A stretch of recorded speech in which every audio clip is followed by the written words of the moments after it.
This hearing of the Subcommittee on the Constitution, Civil Rights, and Civil Liberties will come to order. To begin with, I'll recognize myself for an opening statement. Today's hearing is the third in which this subcommittee will consider the statutory framework Congress established in the 1986 Electronic Communications Privacy Act, ECPA, in light of the enormous technological advances in electronic communications in the 24 years since ECPA's passage. At the last hearing, we learned about advancements in cellular location-based technologies and related services and how such technologies, while enriching our lives, can provide law enforcement with more precise and, to many of us, more sensitive information about where we may be located at any given time. Today, we will continue our examination of whether ECPA still strikes the right balance among the interests and needs of law enforcement, industry, and the privacy interests of the American people by discussing a new technology commonly referred to as cloud computing. It is important that the law sustain the public's confidence in the security and privacy of their communications and information. That confidence is absolutely essential to fostering the emerging market for cloud computing services and the rapid innovation that is fundamental to that market's health. This subcommittee's exploration of where the appropriate balance may lie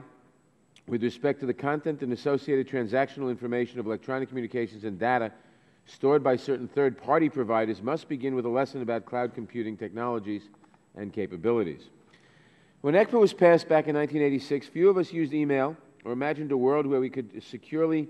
share information and edit electronic documents online with our colleagues, or where, again online, a business could input, store, process, and access all data necessary for the management of its business processes, from sales to customer service. That world is here, and it promises tremendous efficiencies for government, private industry, and individuals. It's an exciting technological advance, and we must ensure that the law keeps pace in a manner that protects this market, protects the rights of consumers, and the government's law enforcement responsibilities. We are fortunate to have two distinguished panels of witnesses who bring a great deal of expertise to both the legal and technological issues before us, including witnesses who represent 5 major U.S. cloud computing companies. I should mention at this point that, and if I'm wrong, someone will correct me, I'm sure, at some point today, cloud computing simply means, or the cloud simply means, where the data is stored on a third-party server, not in your home, but on somebody else's server, so it's not given as much privacy protection under current law as if it were on your own computer at home. Along with other experts, our witnesses today will educate us about what is happening in the cloud today and discuss the type of laws and rules that industry needs to promote the continuing innovation and growing efficiency that cloud computing affords to individuals and businesses of all types and sizes. This initial educational effort is, in my view, not only warranted but essential before we undertake any effort at amending or otherwise reforming ECPA. In many respects, at least for the moment, the testimony we hear and discussions we have today may raise more questions than they answer. Since we are to hear about technologies, both existing and perhaps yet to come, that are revolutionary,